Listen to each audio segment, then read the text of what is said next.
সাধারণ সম্পাদক আমি একে মঞ্চে আসন গ্রহণ বিতরণ করছি। আমি মঞ্চে আসন গ্রহণ করতে অনুরোধ করছি জনাব এম মুসা, যুগ্ম সাধারণ সম্পাদক বাংলাদেশ জাতীয় দল নারায়ণগঞ্জ উপজেলা শাখা। আমি তাকে মঞ্চে আসন গ্রহণ করতে অনুরোধ করছি।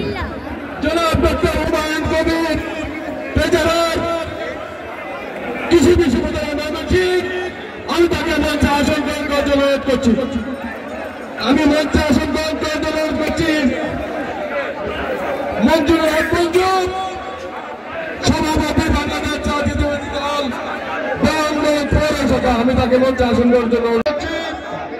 জনাব মাসুদ হাবিব করিম, সাংগঠনিক সম্পাদক বাংলাদেশ জাতীয় দল নারায়ণগঞ্জ উপজেলা শাখা। আমি